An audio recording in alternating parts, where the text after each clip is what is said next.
Good morning students.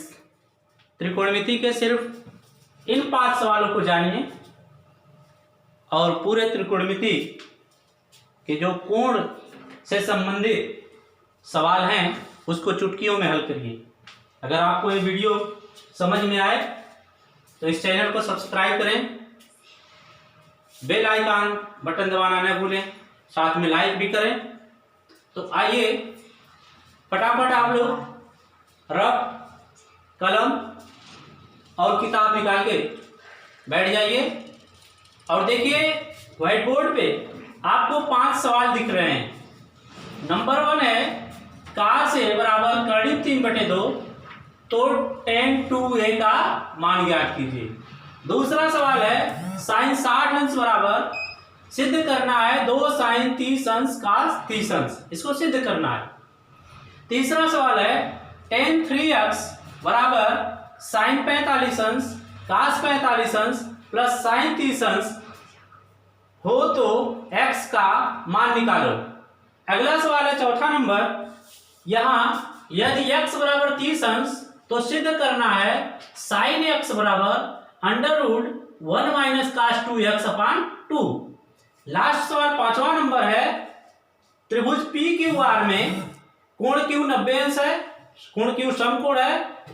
यदि भुजा PQ बराबर 3 और भुजा PR बराबर 6 तो कोण QPR और कोण PRQ का वैल्यू निकालना है। प्यारे विद्यार्थियों, अगर इन 5 का सवालों का आप हल आसानी से समझ जाएंगे इस वीडियो के माध्यम से तो निश्चित रूप से आपको त्रिकोणमिति में जो कोण से संबंधित सवाल हैं आसानी से उसको हल कर लेंगे। तो आइए शुरू करते हैं क्वेश्चन नंबर 1। यहां आपको लिखा है cos a = कर्णी में 3/2 तो tan 2a का मान। यहां देखिए cos a बराबर, अब यहां आपको ये याद रखना है कि cos कितने अंश का मान कर्णी में 3/2 होता है। तो आपको पता है कि cos 30 अंश का मान कर्णी में 3/2 होता है। इस प्रकार से यहां दोनों साइड में cos हो गया, cos को छोड़ देंगे तो a का वैल्यू पता चल गया आपको। a का वैल्यू कितना है 30 अंश। अब यहां अपने सवाल पे चलेंगे। हमारा सवाल है tan 2a का मान। चूंकि आपको a का वैल्यू पता चल गया है तो इसी में a का वैल्यू रख देंगे तो tan 2 × 30 यानी कि हो गया 30 डिग्री यानी tan 60 डिग्री। और tan 60 डिग्री का मान आपको पता होगा सारणी से कि √3 होता है। इस प्रकार से पहले सवाल का सलूशन मिल गया आपको। दूसरा सवाल है आपका कि सिद्ध करना है कि sin 60 अंश बराबर 2 sin 30 अंश और cos 30 अंश। ऐसे सवालों में जहां सिद्ध करने वाला होता है हम दोनों पक्षों को बारी बारी से लेते हैं और सबका वैल्यू निकालते हैं। सबसे पहले हम LHS लिखते हैं।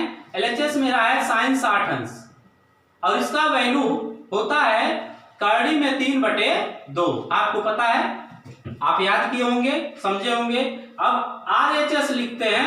RHS हमारा है 2 sin 30 अंश इंटू cos 30 अंश। यहां भी वैल्यू हम रखेंगे तो 2 sin 30 अंश का मान 1/2 और cos 30 अंश का मान आपको मिलता है कर्णी में 3/2। इस प्रकार से यहां ऊपर 2 लिखा है और हर में भी 2 लिखा है, कट गया। जो शेष बचा है उसको यहां लिख लेते हैं। इस प्रकार आप पाते हैं कि जो LHS का मान था वही RHS का मान है। तो लिखेंगे अतः LHS बराबर RHS। ध्यान देंगे कभी कभी बच्चे दोनों पक्ष को साथ में लेके चलते हैं तो ऐसा करना जो है गलत हो जाएगा। परीक्षक जो होगा, जो कॉपियों की जांच करेगा, निरीक्षक, वो आपका नंबर घटा देगा। तो ऐसी स्थिति में वैसा नहीं करेंगे, दोनों पक्षों को अलग अलग लेख करेंगे। यहां लिख देंगे प्रूव्ड। तीसरा सवाल आपको मिलता है tan 3x बराबर sin 45 अंश cos 45 अंश प्लस sin 30 अंश। तो x का वैल्यू निकालना है। ध्यान देंगे, हम मान रखेंगे tan 3x यहाँ जो मान आपको पता है वो मान रखेंगे। साइन 45 अंश का मान 1/2, cos 45 का मान भी 1/2 और साइन 30 अंश का मान होता है 1/2। इस प्रकार से tan 3x बराबर हो गया आपका, यहाँ 1/√2 और 1/√2 दोनों मल्टीप्लाई है तो 1/2 हो गया और प्लस 1/2 हो गया, यानी कि 2/2 हो गया और इसको अंश से हर कट गया, आ गया 1, यानी कि tan 3x बराबर a। अब आपको पता होना चाहिए कि tan कितने अंश का मान 1 होता है, तो आपका जवाब आएगा tan 45 डिग्री, tan 45 डिग्री। तो यहाँ 3x = हो गया, आप tan छोड़ देंगे 45 डिग्री, इस प्रकार से x = निकल जाएगा आपका 45 डिग्री बटे 3, काट देंगे, आ जाएगा आपका 15 डिग्री, यानी कि x का वैल्यू आपका कितना आ जाता है 15 डिग्री। पुनः चलते हैं चौथे नंबर सवाल पे। चौथा नंबर सवाल आपका लिखा है यदि x = 30 डिग्री तो सिद्ध करना है इतना बराबर इतना। यहाँ भी दो पक्ष लेंगे, क्योंकि हम पहले ही बताए हैं कि सिद्ध करने वाले में तो दो पक्ष लेते हैं बारी बारी से। यहाँ sin x हो गया और sin x का वैल्यू ऊपर लिखे हैं sin 30 अंश हो गया, यानी कि LHS हो गया 1/2। sin 30 अंश का मान 1/2 होता है। इस प्रकार से RHS लिखेंगे, RHS जब लिखेंगे तो √1 - cos 2x है और /2 है, यहां भी हम वैल्यू रखेंगे तो 1 - cos 2 × 30 डिग्री और /2। यहां देखेंगे √ आपका हो गया 1 - cos 60 डिग्री और /2। यहां भी हम वैल्यू रखेंगे तो आपको मिलेगा 1 - cos 60 का मान होता है 1/2 और 2 हो गया। यहाँ 1 - 1/2 ऊपर है तो उसको हम लिखेंगे 1 - 1/2, यानी कि √ आपका हो गया, यहाँ घटाएंगे जब तो 1/2 ऊपर हो जाएगा और नीचे भी कितना हो गया 2, यानी कि √ आपका हो गया 1/4 और इसका जब वर्गमूल निकालेंगे तो आ जाएगा 1/2। इस प्रकार से आप देखेंगे कि LHS का जितना मान था 1/2 वही मान RHS का आ गया। इस प्रकार से LHS बराबर RHS लिखेंगे और यहां लिखेंगे प्रूव्ड। पांचवा नंबर सवाल आपका जो है उसको देखेंगे कि त्रिभुज PQR में एक त्रिभुज बनाएंगे PQR, जो कैसा त्रिभुज होगा समकोण, जिसमें कोण Q 90 अंश है। PQ भुजा जो है मान रख देंगे, इसका नामकरण कर देंगे PQR। PQ भुजा आपकी है 3 और PR भुजा है 6। अब आपको निकालना है कोण QPR, इन दोनों कोणों का मान। अब यहां आप ध्यान देंगे, आपको दो भुजाएं पता है और उनका मान पता हो। भुजाएं कौन सी हैं?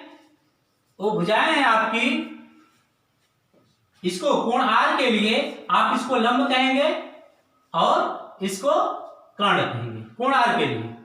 लेकिन अगर कोण P की बात होगी तो ये आधार हो जाएगा, ध्यान देंगे, ये आधार हो जाएगा और ये कर्ण हो जाएगा। तो आइए कोण QPR, कोण R के लिए पहले चाहे QPR के लिए हम देखते हैं।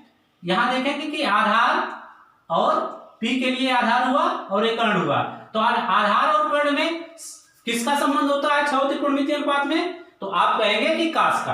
किसका होता है? कास का। तो कास P बराबर आपका हो जाएगा 3/6 आधार बटे कर्ण। तो कास P बराबर आपका हो गया, इसको सरल करेंगे 1/2, यानी कि कास P बराबर आपका हो गया कास कितना डिग्री 60 डिग्री। कास 60 डिग्री का मान होता है 1/2, तो P = आपका हो गया 60 डिग्री। इस प्रकार से कोण P का मान आपको पता चल गया, कितना हो गया 60 डिग्री। उसके आगे चलेंगे कोण R के लिए। कोण R के लिए जो है, ये जो PQ है लंब है और ये कर्ण है, और लंब और कर्ण में संबंध किसका होता है? साइन का। तो साइन R बराबर लंब बटे कर्ण, यानी कि 3/6। यहां भी डिवाइड कर देंगे 1/2 आ जाएगा, यानी कि साइन R बराबर 1/2 बराबर साइन 1/2 होता है 30 डिग्री का मान। तो R बराबर हो गया 30 डिग्री, यानी कोण R बराबर 30 डिग्री और कोण P बराबर 60 डिग्री। इस प्रकार से आप सवाल को देख के डरेंगे नहीं, इन 5 सवालों को 2-3 बार अध्ययन कर लेंगे और सारे सवाल आपके लिए एकदम सरल हो जाएंगे। तो प्यारे विद्यार्थियों, ये वीडियो अगर आपको पसंद आए तो निश्चित रूप से सब्सक्राइब करें, बेल आइकन बटन दबाएं। शेष अगले वीडियो में आपको मिलेगा। बहुत बहुत धन्यवाद।